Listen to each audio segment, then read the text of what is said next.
Uwi na naman tayo. Naka 8 hours na naman. Ito lang ang buhay namin dito sa Canada. 8 hours. Minsan may overtime. Okay na yun. Time and a half.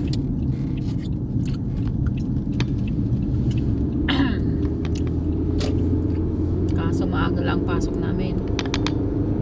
4 to 1. Pero okay na yun. Marami pang magagawa lalo na pag summer. Maliwanag pa. Alauna ang uwi. Biruin mo. Marami ka pang magagawa maghapon.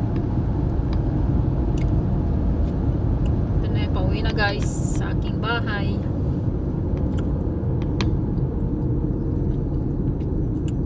Pero hindi maganda ang panahon. Parang uulan.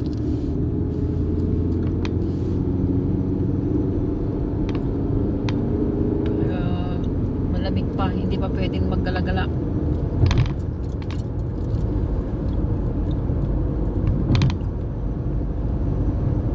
Sige guys, ingat-ingat na lang tayo dahil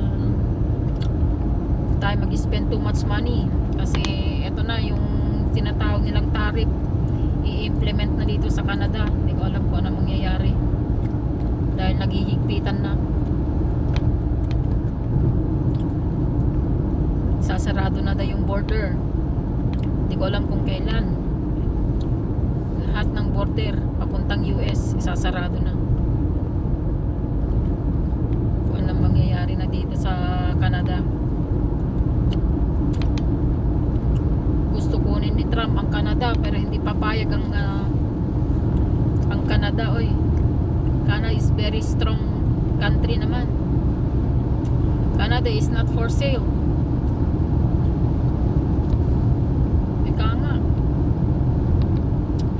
Pagtigasan dito sa US tong Canada.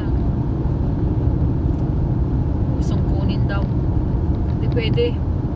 Hindi naman for sale ang Canada. Sige guys, have a good day. Thanks for watching. Bye.